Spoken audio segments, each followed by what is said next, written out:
If your child hears the same phrase often enough, it can become the way they talk to themselves. Not just today, for years. And that's why some of the most common things parents say in frustration are not just bad moments. They become beliefs. I'm too much. I'm never enough. My feelings don't matter. I'm only loved when I do well. And the hardest part? Most parents who say these things are not trying to hurt their child. They're trying to motivate them, correct them, prepare them, get them to listen. But some phrases do the opposite. They don't build discipline, they build shame. They don't build resilience, they build fear. They don't build connection, they quietly break it. Welcome back to Parenting Tips HM. I'm Emma Miller. In this video, we're breaking down 7 things parents of 8 14-year-olds should never say if they want a confident, cooperative child, and, more importantly, what to say instead. Because the real issue is not whether you've ever said one of these. The real issue is whether these phrases are becoming part of your child's inner voice. And if they are, that changes everything. Let's start with one of the most common ones. 1. Because I said so.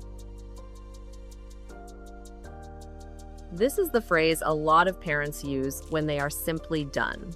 It's 7:42 inches the morning. You're late for school drop-off. One kid still doesn't have shoes on. Someone forgot homework. There's arguing in the back seat. You've repeated yourself 3 times. At that point, you don't want a conversation. You want the chaos to stop. So you say, because I said so. And in the moment, it can feel effective. It stops the pushback. It reestablishes control. It reminds your child who's in charge. But that's also exactly why it backfires. Because this phrase may end the argument, but it does not build understanding. It teaches compliance in the moment, not judgment for the future. And over time, children start hearing something deeper under it. Your job is not to understand. Your job is to obey. My power matters more than your perspective. That can create short-term silence, but it often damages long-term cooperation. Some kids become openly defiant. Some become sneaky. Some stop asking honest questions. And some look obedient on the outside while building resentment underneath. That's the part many parents miss. Children do need boundaries. They do need leadership. They do need to hear no, but no lands very differently when it comes with calm authority instead of a power struggle. Because authority says, I'm leading this situation, but a power struggle says, I need to win this moment. Children feel that difference immediately. So what do you say instead? Instead of, because I said so, tree. The answer is no, and here's why. Or, we're not doing that because it isn't safe. Or, I know you don't like this. The rule still stands. And if you really do not have time for a longer explanation, say, I'm saying no right now. I can explain more when we're calmer. That keeps your authority. But it also keeps the relationship open, because healthy authority says, I'm still the parent, I'm still setting the boundary, but I'm not shutting down your mind to do it. That is how children learn both discipline and judgment. Not just how to obey when someone stronger is in the room, but how to understand a rule and carry it inside. And once connection gets replaced by control, the next thing many parents reach for feels just as normal but cuts deeper. Comparison. 2. Why can't you be more like?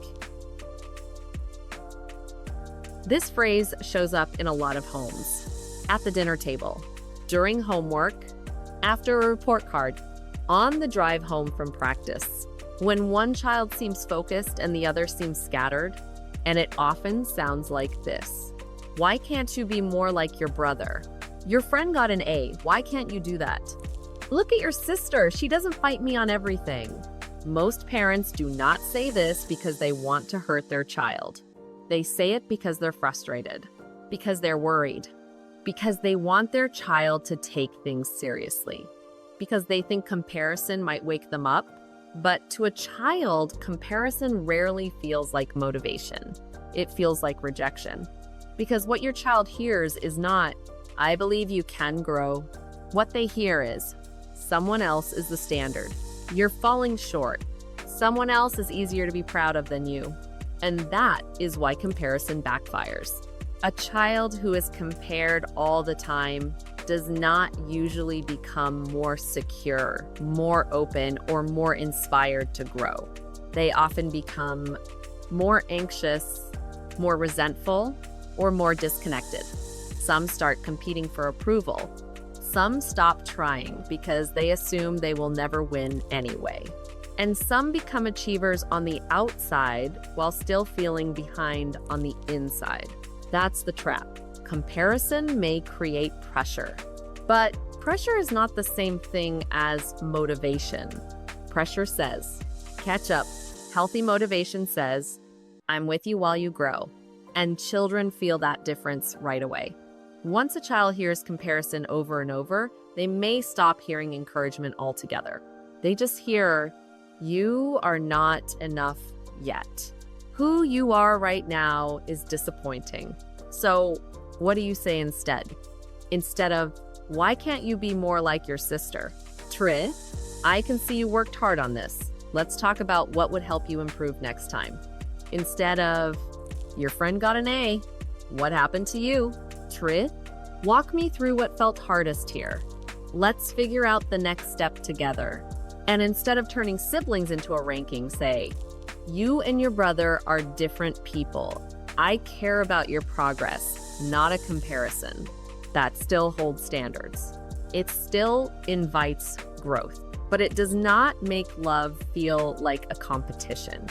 And once a child feels compared often enough, it doesn't take much for a parent's frustration to go one step further from comparing behavior to labeling the child. 3. You're lazy. You're too sensitive. Why are you always like this? This is where a lot of parents stop correcting behavior and start naming the child. Maybe your child keeps putting off homework. Maybe they cry easily after school. Maybe they forget the same thing for the third time this week. Maybe they drag their feet every morning. Maybe they melt down over something that seems small to you. And in that irritated moment, out comes a label. "You're so lazy. You're too sensitive. Why are you always like this? You're so dramatic." The problem is, labels feel efficient to the parent. They get frustration out fast, but they land very differently in a child. Your child usually does not hear, "You're struggling with this behavior right now." They hear, "This is who I am. I'm lazy. I'm too much. Something is wrong with me. Maybe I can't really change." That is why labels backfire. Because once a child turns your frustration into identity, they stop hearing correction. They start building a story about themselves. A lazy child, a difficult child, a dramatic child, a child who is always the problem. And children tend to live up to the stories repeated around them. Some give up faster. Some get defensive before you even finish the sentence. Some hide their feelings because they're tired of being treated like their emotions are the problem. And some look calm on the outside while carrying shame on the inside. If a child feels things intensely and you say, "You're too sensitive," what they may hear is, "Your feelings are inconvenient. You feel wrong. To be accepted here, you need to become less yourself." If a child is overwhelmed and you say, "You're lazy," they may hear, "Even when I'm struggling, people assume the worst about me." That kind of message sticks. So what do you say instead? Describe the behavior, not the person. Instead of, "You're lazy. Trit. I notice you haven't started yet. What's making this hard to begin?" Instead of, "You're too sensitive. Trit. You feel things deeply. Let's slow down and talk about what upset you." Instead of, "Why are you always like this?" Tri. What was going through your mind when that happened? You are still addressing the problem. You are still leading. But you are no longer turning one hard moment into your child's identity. But labels are not the only way parents shut a child down. Sometimes the message isn't, "There's something wrong with you." Sometimes it's, "What you feel doesn't matter." 4. Stop crying. It's not a big deal. Other people have it worse. This is one of the most common ways parents dismiss a child without realizing it. Your child is crying after school. They're overwhelmed after a hard day. They're embarrassed, hurt, frustrated, or melting down over something you think they should handle better. And what comes out is something like, "Stop crying. It's not a big deal. You're fine. Other people have it worse. You're overreacting." Most parents do not say these things because they want to be cold. They say them because they're uncomfortable, because they want to calm the child down fast, because they think they are helping their child toughen up, because they don't want a small problem to become a big emotional scene. But to a child, these phrases do not feel calming. They feel dismissing, because what your child hears is not, "I'm helping you regulate." What they hear is, "Your feelings are too much. What hurts you doesn't matter here. You need to stop feeling this before I can handle you." That is why emotional invalidation backfires.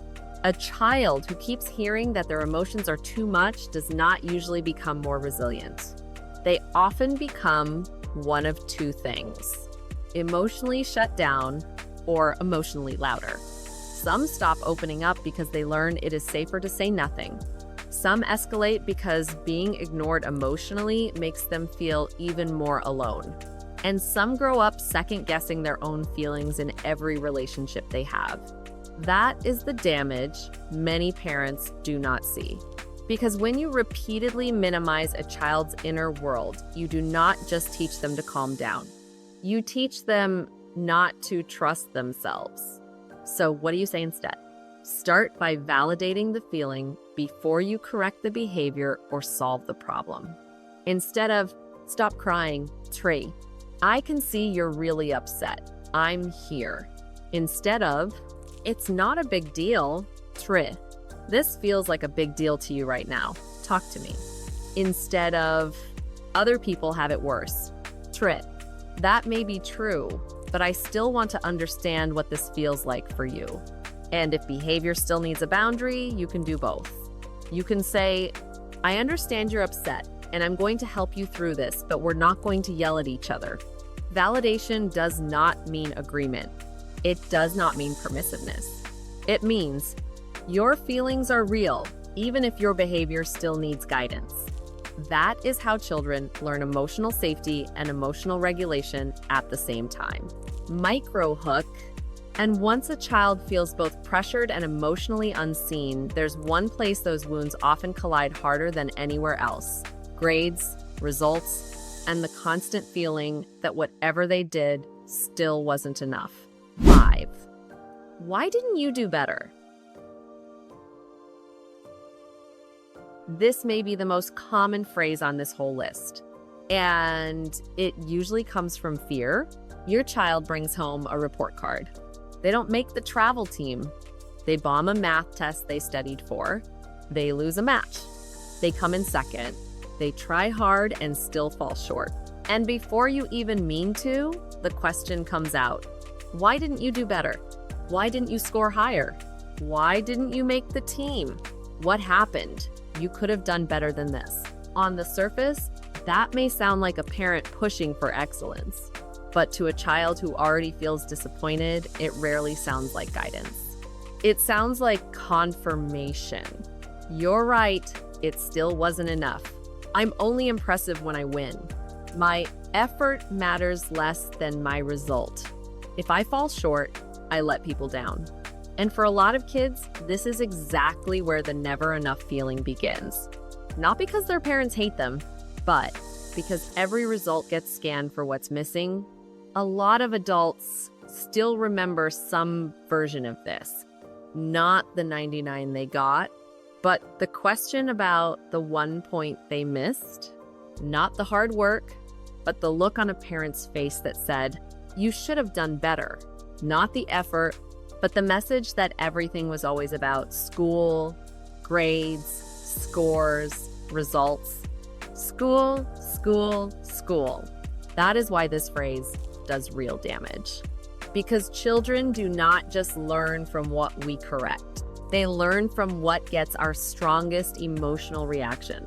If the only thing that gets your full attention is the result, the lesson becomes performance gets approval, mistakes get distance. That can create a child who works hard. But it can also create a child who is anxious, brittle, and terrified of failure. Some kids become perfectionists. They beat themselves up before anyone else can. Some avoid healthy risks because losing feels unbearable.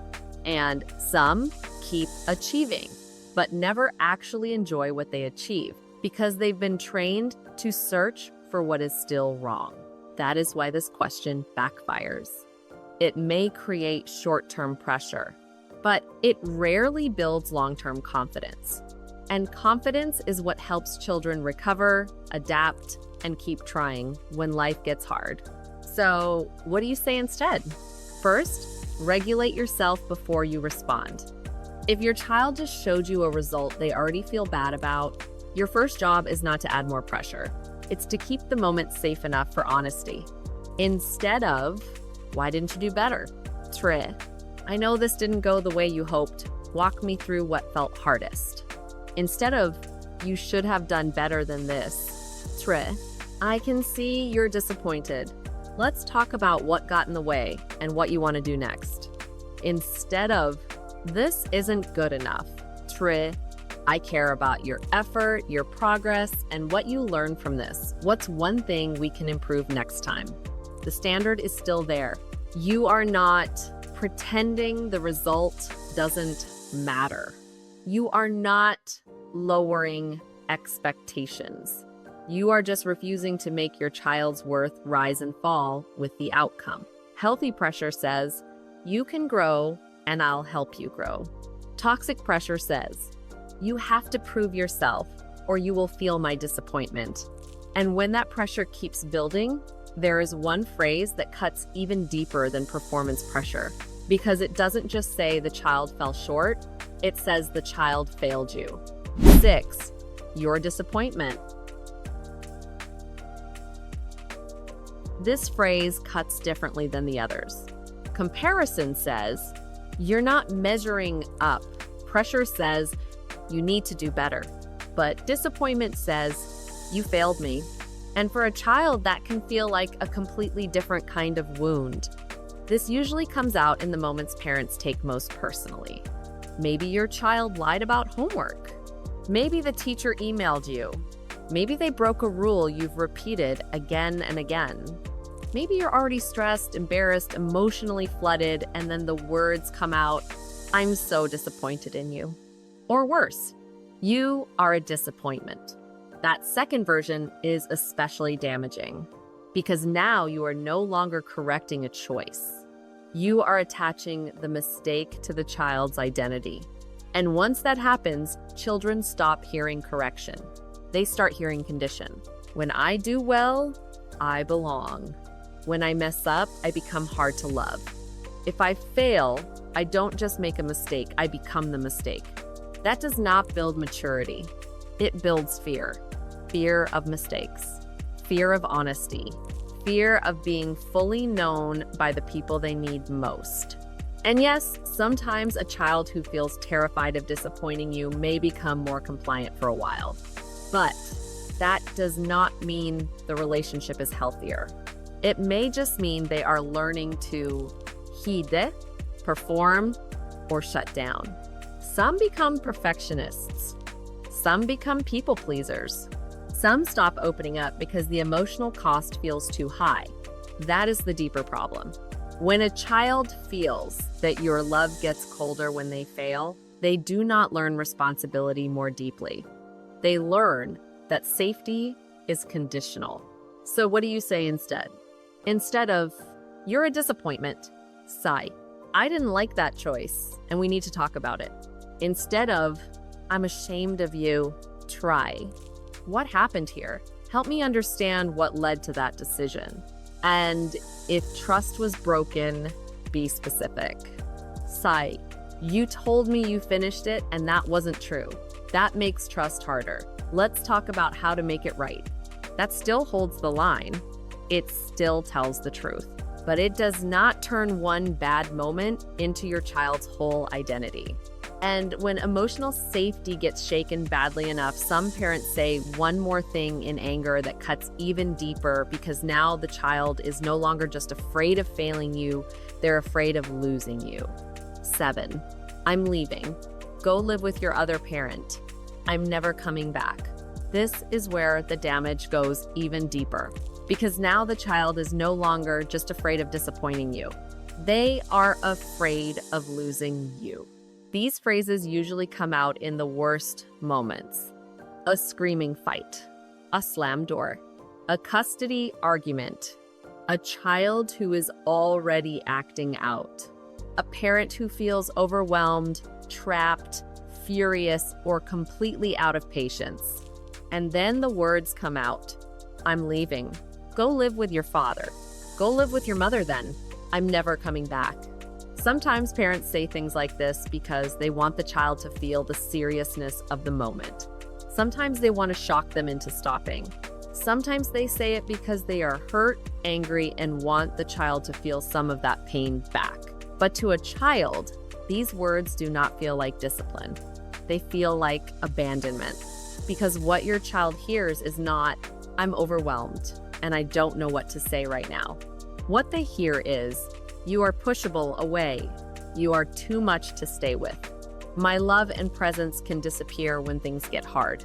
That kind of fear goes straight to the deepest part of a child's nervous system. Because children are built to depend on their caregivers for safety.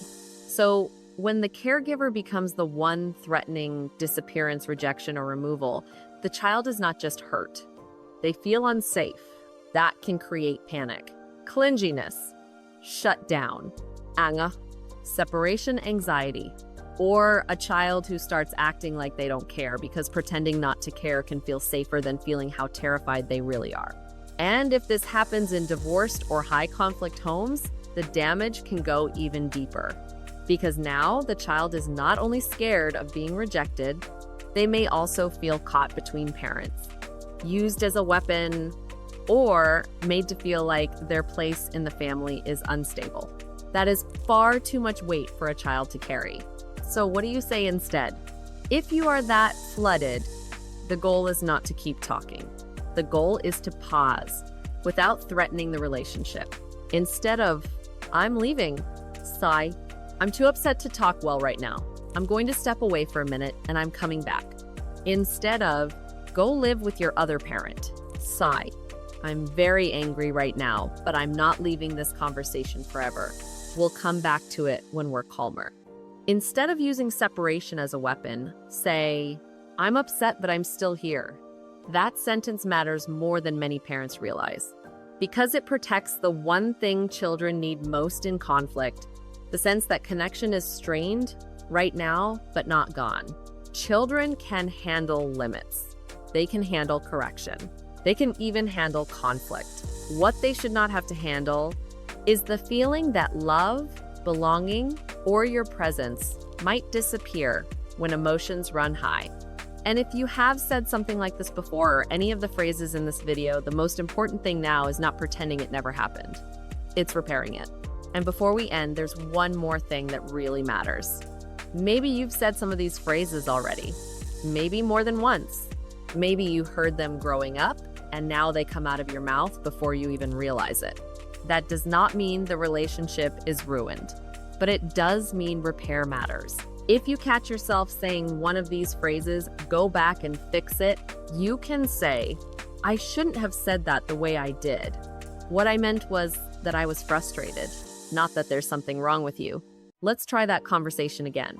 If you used pressure, you can say, I reacted to the result, but I do care about your effort. If you used a label, you can say, "You're not lazy. You were overwhelmed, and I handled that badly." If you shut them down, you can say, "The rule still stands, but I want to explain it more respectfully." And if you said something that made your child feel unsafe, say this clearly: "I'm upset, but I'm still here. I'm not leaving you." That sentence matters more than many parents realize, because children do not need perfect parents, but they do need parents who can repair after rupture. Sometimes that is what teaches them the most: that conflict can be repaired, that love is not withdrawn when things go wrong, and that respect can go both ways. Before we end, here's the part that matters most. None of these phrases are usually said because parents don't care. Most of the time, they're said because parents care deeply. They want to correct. They want to protect. They want to prepare their child for the real world. But children do not only remember what we meant. They remember what our words felt like. And if a child keeps hearing, "Because I said so," "Why can't you be more like someone else?"